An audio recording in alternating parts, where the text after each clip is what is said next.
সাংবাদিক ভাই বলেছেন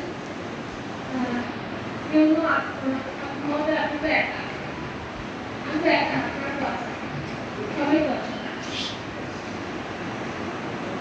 আপনারা না থাকলে আমি আমরা এখানে আছি, কালো খান আছে, তারপর কোনো সমস্যা নেই, কিন্তু কোনো অন্যায়ের সাথে, কোনো দুর্নীতির সাথে, কোনো প্রভাবের সাথে কোনো ধরনের আপোষ আমি করতে পারবো না। খুব সরি,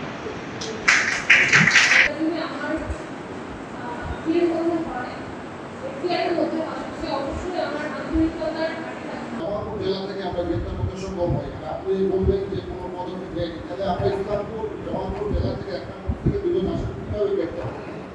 এখন এই দুজন আসামিকে আমরা রিমান্ডে নিয়ে আসবো, রিমান্ডে নিয়ে আসে বাকি মোট থেকে বিএনপি ক্ষমতা ত্যাগ করে এখানকার রাজনৈতিক সভাপতি হতে হবে কোনো নীতি নাই, যেটা আজকে আপনি আমাকে দেন, আমি আপনাকে দায়িত্ব দেবো 3 বছর আমি 40 লক্ষ টাকা দেবো, ঠিক আছে? সেই পুকুরটা নিয়ে ধরে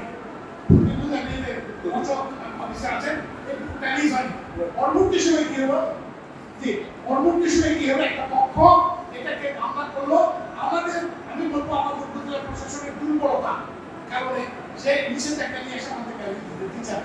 আমরা কিন্তু শক্তিশালী হই, মামলাটা দীর্ঘদিন সারা জীবন এটা অর্জন করে দেবো, এখন 100 কোটি টাকা দেবো একটা পুকুর, নিশ্চয়ই তারা থাকতো না, ঠিক আছে? আমাদের দুর্বলতার কারণে সে একটা নিষেধাজ্ঞা করতে নিয়ে এসে আমাদের গাড়ি লিজ দিতে দিচ্ছে না, এটা আমাদের একটা অনেক বড় লস। সেই কারণে এই মামলার ব্যাপারে দখলের ব্যাপারে আমাদের সর্বোত্তম চেষ্টা করতে হবে।